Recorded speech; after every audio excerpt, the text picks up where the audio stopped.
जय हिंद दोस्तों जैसा कि आपने थंबनेल देखा कि क्या इंडिया सिविल वॉर की तरफ बढ़ रहा है। मैं इस वीडियो को बहुत टाइम से टाल रहा था, मैं इस पे बनाना चाहता था लेकिन बहुत टाइम से इस वीडियो को टाल रहा था। उसके पीछे का रीज़न ये क्योंकि असलियत में बहुत से लोग इस चीज़ के अंदर अपोज करेंगे, लेकिन रियलिटी ये है कि जिस तरीके से परिस्थितियां पिछले कुछ दिनों में बन रही हैं ज्ञानवापी के मामले में, सर्वे को लेकर और उसके बाद वहां साफ नजर आ रहा है, और जिस तरीके से नेताओं के बयान आ रहे हैं पिछले कुछ टाइम पीरियड में, वहां साफ नजर आ रहा है कि भारत जो है वो धीरे धीरे स्टेप बाय स्टेप गृह युद्ध की तरफ बढ़ रहा है।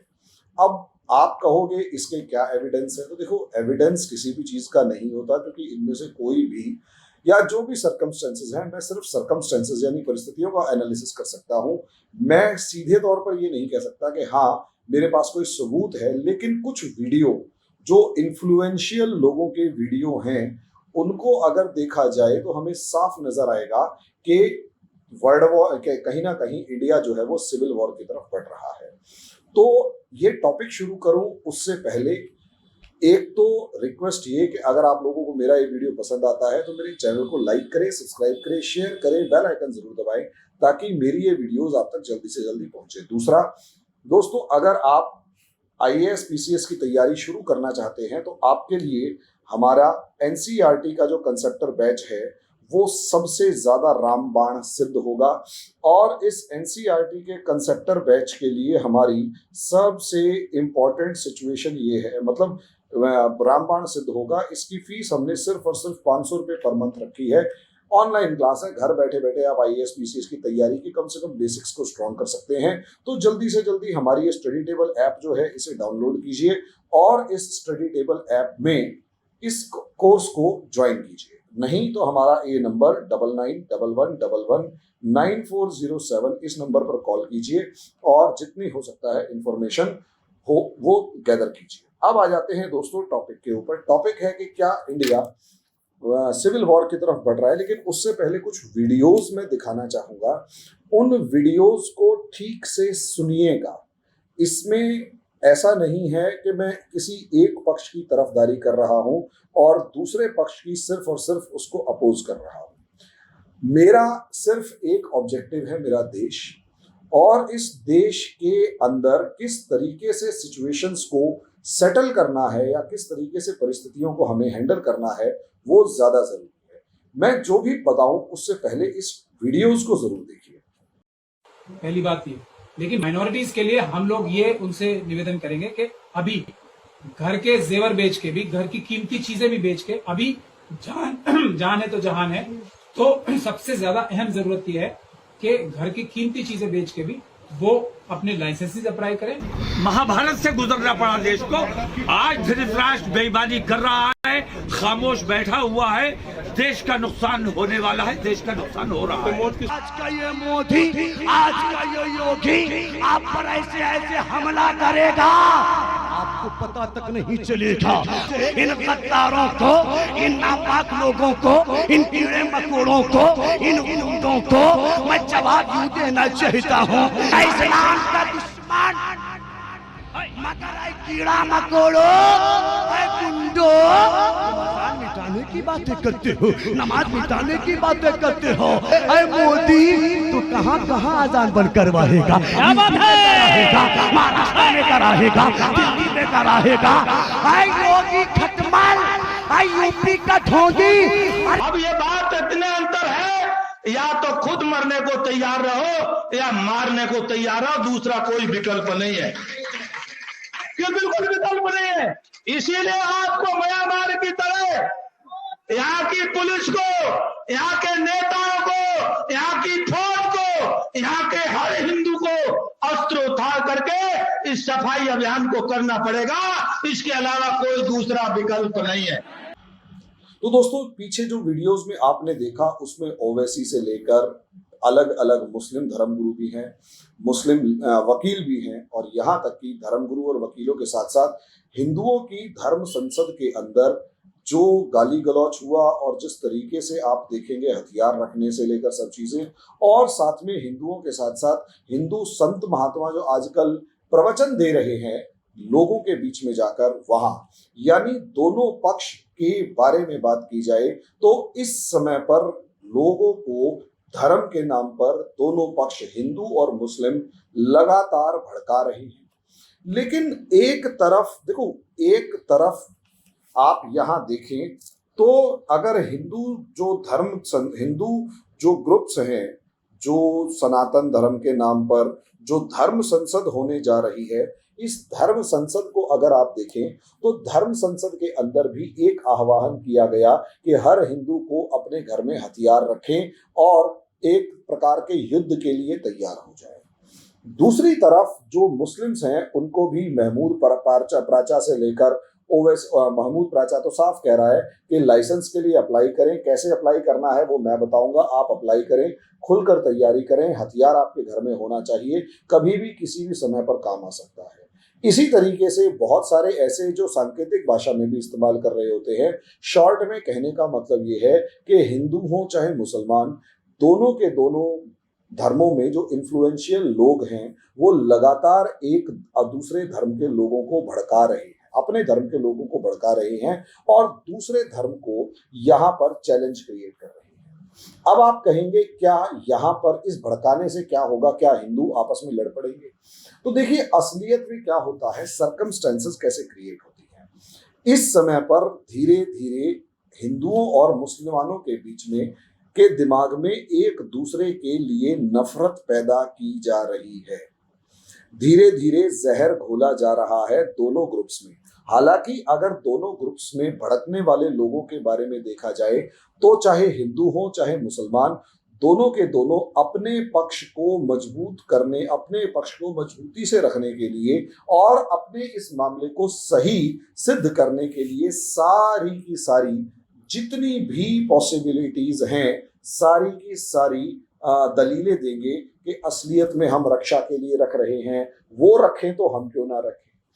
जब आप अपने घर के अंदर हथियार रख रहे होते हैं तो नो डाउट सेल्फ डिफेंस जरूरी है, लेकिन जब बड़ी संख्या में लोग धर्म के नाम पर अपने घर में हथियार रखना शुरू कर दें और उसके बाद एक तरीके का तैयारी वाला माइंडसेट हो, उसे पता हो कि मेरे ऊपर आज नहीं तो कल हमला होगा ही होगा, ऐसी सिचुएशन में इस माइंडसेट के साथ जब लोग अपने घरों में हथियार रखना शुरू कर देते हैं, चाहे हिंदू हो चाहे मुसलमान, जब वो हथियार रखना शुरू करते हैं तो पहला तो ये होता है कि उन लोगों का अपने सिस्टम यानी सरकार पर से धीरे धीरे भरोसा उठता जा रहा है।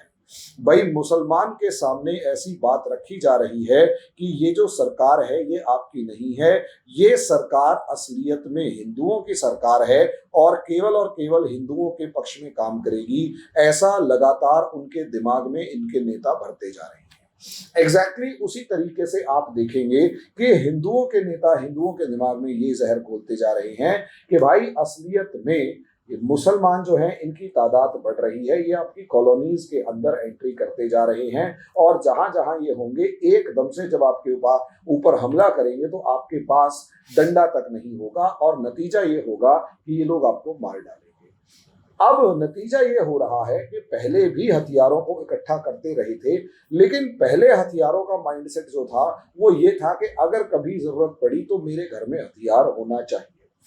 अब माइंडसेट ये इन लोगों का बन चुका है, नॉर्मली आम तौर पर देखा जाए तो अब माइंडसेट बन चुका है कि मेरे ऊपर हमला होगा ही होगा और अगर मेरे ऊपर हमला होगा तो मुझे हर हालत में तैयार रहना है और मुझे इसके लिए अपने पास हर हालत में हथियार रखने ही रखने हैं, चाहे कुछ भी हो जाए। अब ऐसी सिचुएशन में आप सोच कर देखिए, जब दिमाग के अंदर ये बात आ जाती है तो ऐसे में दो ग्रुप्स, छोटा सा एक समूह भी या यहाँ तक कि बच्चों की आपस की लड़ाई भी बहुत बड़े दंगे का रूप ले लेती है। यहाँ सोच कर देखिए दंगे का रूप किस तरीके से दिया कि हमारे इलाके में मीन्स मेरे घर से 10-12 किलोमीटर दूर है, सिलमपुर का इलाका है, वहां की खबर देखी। मैं जिस स्कूल में पढ़ता था वहां पर सिलमपुर के बहुत सारे स्टूडेंट्स आते थे, वो हिंदू भी थे, मुसलमान भी थे।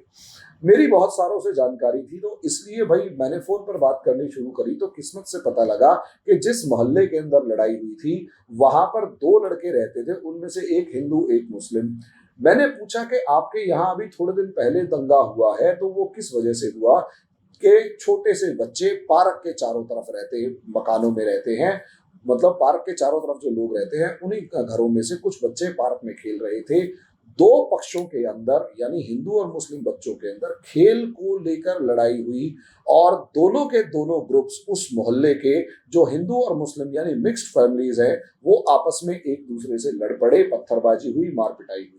नतीजा उसका ये निकला कि अब उस मोहल्ले के अंदर जहर घुल चुका है और अब क्योंकि वो जहर पहले से था, छोटे बच्चों की लड़ाई जो नॉर्मली होना आम बात है, कोई नई बात नहीं है बच्चों की लड़ाई होना, लेकिन छोटे बच्चों की लड़ाई को इतना सीरियसली लेना कि पत्थरबाजी चला देना, ये एक माइंडसेट को दर्शाता है। दूसरा माइंडसेट ये दर्शाता है कि जैसे अगर आप देखें तो करौली से लेकर अहमदाबाद से लेकर झारखंड से लेकर हिंदुस्तान के अलग अलग इलाकों से और इवन जहांगीरपुरी से लेकर आप अगर देखते हैं तो रामनवमी में अलग अलग जगहों पर दंगे हुए, उसके बाद जोधपुर के अंदर ईद को दंगे हुए, जहांगीरपुरी के अंदर क्या नाम है उस पे हनुमान जयंती पे दंगे हुए। तो शॉर्ट में अगर आप देखें तो एक लेवल बच्चों की लड़ाई के नाम पे भी हम लड़ पड़े, दूसरा लेवल हमारे त्योहारों के नाम पर हम इतने ज्यादा इनसिक्योर फील होना शुरू हो चुके हैं कि हम दूसरे के जरा सी खुशी या दूसरे के त्योहार को बर्दाश्त नहीं कर पा रहे। और कई मामलों में अगर वो इंसान अपने त्योहार को मना रहा है किसी भी तरीके से, थोड़ा सा उसमें जोश में आके एक शब्द भी अगर गलत किया तो हम उसको पत्थर मारेंगे, सर फोड़ेंगे या कुछ भी करेंगे। क्योंकि मेरा मानना यह है कि अगर हम देखें तो जिस तरीके से जोधपुर के अंदर जहांगीरपुरी के अंदर हनुमान जयंती के ऊपर मारधाड़ मची, जिस तरीके से करौली के अंदर मतलब चैत्र की जो एकादशी, चैत्र का जो पहला नववर्ष था उसके अंदर तोड़फोड़ मची और हम काफी ज्यादा लोग घायल हुए। और इसी तरीके से क्या नाम है अहमदाबाद से लेकर दूसरी जगहों पर रामनवमी के अंदर दंगे हुए और उसके बाद जोधपुर में ईद के नाम पर दंगे हुए। अब ऐसी सिचुएशन में सोच कर देखिए, मुसलमानों को हिंदुओं के त्योहार बर्दाश्त नहीं और हिंदुओं को मुस्लिमों के त्योहार बर्दाश्त नहीं। हालांकि इस चीज के अंदर अगर मोटे तौर पर देखा जाए तो मैं इस चीज को बहुत मजबूती के साथ मानते हुए नजर आ रहा हूं। मतलब मैं अपने आप को भी कई बार फील करता हूं कि क्या सच में ऐसा है, और ऐसा मतलब मजबूती के साथ मेरा ये विश्वास लगातार मजबूत होता जा रहा है कि हिंदू और मुसलमान अब कहीं ना कहीं बेसिक प्रिंसिपल्स के अंदर 2 अलग अलग हो चुके हैं। शुरुआत में अगर देखा जाए तो जो भारत का बंटवारा हुआ और या उससे अलावा भी, तो वास्तव में भारत के मुसलमानों में जो वो संस्कृति को अपनाते थे वो संस्कृति हिंदू मुसलमानों की लगभग समान थी। केवल और केवल जो पूजा पद्धति थी और कुछ थोड़ा बहुत खान पान वो अलग अलग था और सामान्य तौर पर एक दूसरे के त्योहारों का सम्मान किया जाता था। लेकिन अब यहाँ एक चीज समझ में आ गई कि जिस तरीके से हिंदुओं के अंदर एक कट्टरता ये बढ़ रही है कि मुस्लिम्स जो हैं आम हिंदू को काफिर ही समझेगा, मूर्ति पूजक को एक हीन भावना से देखेगा या नीची नजर से देखेगा, काफिर समझेगा। काफिर को हिंदी में हराम कहा जाता है कि मूर्ति पूजा हराम है, तो मतलब मूर्ति पूजा करने वाला जो भी। ऐसे ही अगर हिंदुओं का जिस तरीके से माइंडसेट क्रिएट हो रहा है, मुस्लिम्स का भी वैसा माइंडसेट आप देखेंगे कि नॉर्मली देखने को मिला है। अब हो क्या रहा है यहाँ इस तरीके से, एक पहले क्या था, पहले असलियत में जो एक मिलिटेरियलिज्म का बात की जा रही थी, एक आतंक फॉर्म में बात की जा रही थी, एक गुस्से की फॉर्म में बात की जा रही थी, या रेडिकलिज्म यानी कट्टरवाद की बात की जा रही थी। जब तक माइनॉरिटी में वो रेडिकलिज्म था, इंडिया किसी तरीके से झेल रहा था।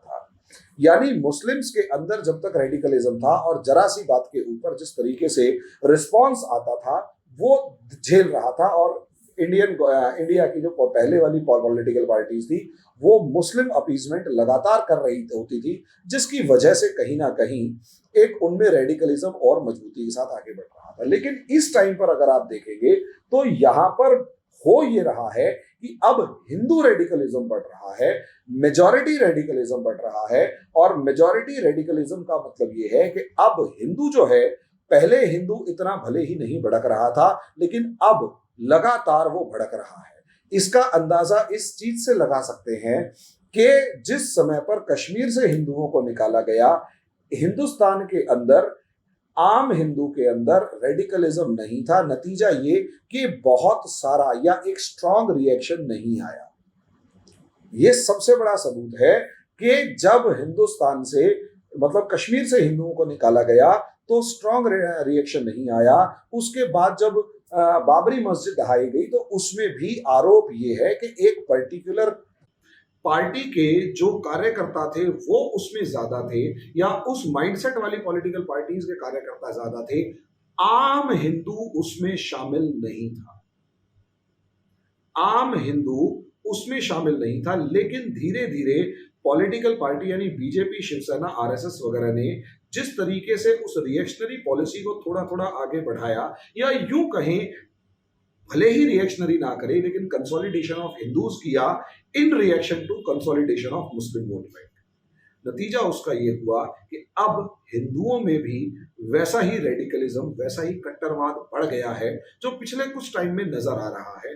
वो चाहे किसी फिल्म को अपोज करना हुआ, भाई सीधी सी बात है, एक पर्टिकुलर फिल्म है उसको अगर आप अपोज कर रहे हैं, ठीक है, और वो भी इस मामले में कि उससे धार्मिक भावनाएं आहत हो रही है, तो सोच कर देखिए, एक पुराने जमाने में समय ऐसा भी था कि हिंदुओं की नॉर्मली भावनाएं इतनी जल्दी से आहत नहीं होती थी जितनी अब हो रही है। नतीजा ये कि अब रेडिकलिज्म की तरफ हिंदू भी बढ़ चुका है। नतीजा उसका ये होगा कि अगर लगातार रेडिकलिज्म, लगातार ये कट्टरवाद इस तरीके से बढ़ता चला जाएगा, स्टेप बाय स्टेप आगे बढ़ेगा, तो उसका एक नतीजा ये निकलेगा कि एक अब मेजॉरिटी और माइनॉरिटी भी जो सेकंड मेजॉरिटी है, ये आपस में एक दूसरे के ऊपर भरोसा कम करते चले जाएंगे। अब भरोसा लगभग कम होता हुआ दिखाई दिया। उसका नेक्स्ट स्टेप ज्ञानवापी मस्जिद के मामले में देखने को मिल रहा है कि जिस तरीके से ज्ञानवापी जो स्ट्रक्चर है, मस्जिद का हो, मंदिर का हो, वहां पर जिस तरीके से उसको पहले तो कोर्ट के ऑर्डर तक को अपोज किया गया, और कोर्ट के ऑर्डर को इस हद तक अपोज किया गया जैसे ऐसा लगा कि वो कोर्ट को भी मानने को तैयार नहीं है, मुस्लिम पक्ष कोर्ट को भी मानने को तैयार नहीं है। तो सुप्रीम कोर्ट से ऑर्डर लाया गया सर्वे करवाने के लिए और जो भी इसका प्रोसेस था। उसके बाद जैसे ही पता लगा कि वहां शिवलिंग निकला है, और शिवलिंग जिस तरीके से वजू करने की जगह पर रखा था, उसको एक पक्ष अभी भी मजबूती से फव्वारा मान रहा है और दूसरा पक्ष अभी भी मजबूती से शिवलिंग मान रहा है। अब ऐसी सिचुएशन के अंदर सोचकर देखिए, यही एक इंपॉर्टेंट सोचने वाली बात है। जिस तरीके से ओवैसी का बयान आया, ओवैसी का बयान अभी आपको चलाते हैं कि आंखों के सामने दोबारा मस्जिद को नहीं खोएंगे इंशाअल्लाह ताला। क्या आप तमाम लोग अहद लेते हैं कि हम कोई मस्जिद को नहीं खोएंगे? क्या आप अहद लेते हैं कि अब हम कोई मस्जिद को नहीं खोएंगे? तो अगर अहद लेते हैं तो हाथ उठा कर कहिए नारे तकबीर, नारे तकबीर।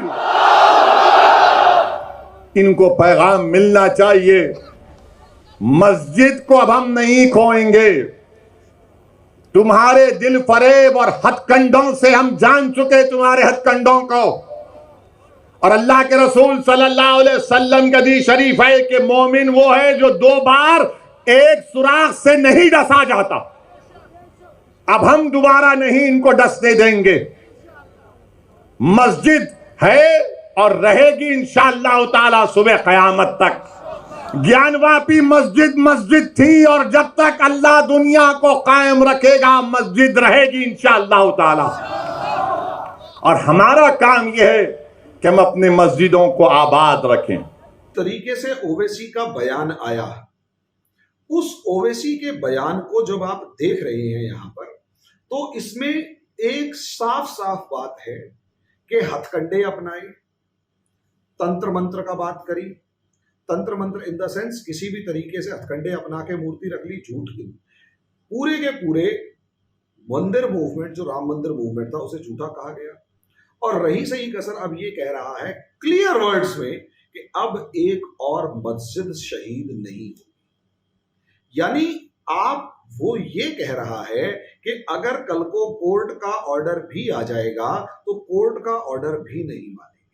कोर्ट का ऑर्डर ना मानने का सीधा सीधा मतलब ये है कि इंडिया के अंदर भारत में जो संवैधानिक व्यवस्था है उस संवैधानिक व्यवस्था के निर्णय को भी नहीं मानेंगे। और अगर वो संवैधानिक व्यवस्था यानी एक कॉन्स्टिट्यूशनल स्ट्रक्चर की जो सिस्टम है उसको भी नहीं मानेगा तो उसका नेक्स्ट लेवल ये होगा कि वो कहीं ना कहीं, इसका मतलब ये कि कोर्ट के डिसीजन को नहीं मानेंगे। और अगर डिसीजन को नहीं मानेंगे, एक तरफ हिंदूज के पक्ष में अगर फैसला आया और मुस्लिम्स ने नहीं माना तो इसका अगला स्टेप क्या होगा ये बताइए। कोर्ट सरकार को कहेगी कि कैसे भी करके मस्जिद को के जो स्ट्रक्चर है उन्हें हटाकर कोई दूसरी जगह शिफ्ट करके यहाँ जो मंदिर का प्रूफ है उसको दिया जाए। क्योंकि चाहे केटीएस तुलसी साहब हो, उनका भी अभी बयान आया, अब उनका भी एक स्टेटमेंट आया, उनका पूरा आर्टिकल देखा मैंने, और ऐसे ही बहुत सारे वकील जो बड़े बड़े हैं जो खासकर एक अपनी मतलब क्लियर राय रखने में बहुत जाने माने हैं, वो भी साफ कह रहे हैं कि भाई असलियत में जो भी हम यहाँ पर देख रहे हैं वो इसका मतलब ये कि अगर यहाँ मंदिर आर्किटेक्चर मिलेगा और मंदिर के सबूत नीचे तहखानों में भी मिलेंगे तो दुनिया की किसी भी ताकत को ले आओ, कोर्ट को मजबूरी में सही या कैसे भी सही अब ये डिसीजन देना पड़ेगा कि यहाँ मंदिर था, यहाँ से मस्जिद हटाई जाए।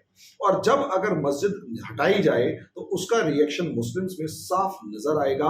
और जैसे ही मुस्लिम्स उस मामले के अंदर रिएक्शन देंगे, वहां सीधी सी बात है, अभी तक जो हथियारों के नाम पर भड़काने की बात की जा रही थी वो अब हथियार रखने जो लगे हुए थे अब वो निकल कर सामने आएंगे और निकलेंगे। और जब आम लोगों के पास हथियार होता है, ये समझ लीजिएगा, आम लोगों के पास हथियार होता है और स्टेट से ज्यादा हथियार आम लोगों के पास आने शुरू हो जाते हैं, पुलिस से ज्यादा मेनली, तो वहां पर मामला पुलिस से भी नहीं संभल रहा होता और आम आदमी एक दूसरे के ऊपर जब हमला करना शुरू कर दे, पुलिस एक लिमिटेड फॉर्म में ही काम कर रही हो तो इसका, और बड़े लेवल पर इस तरीके के अगर रिएक्शंस आने शुरू हो जाएं, क्योंकि जिस तरीके से ओवैसी बकवास कर रहा है उसका सीधा सीधा मतलब ये है कि बड़े लेवल पर एकदम से दंगा भड़काने की तैयारी होगी।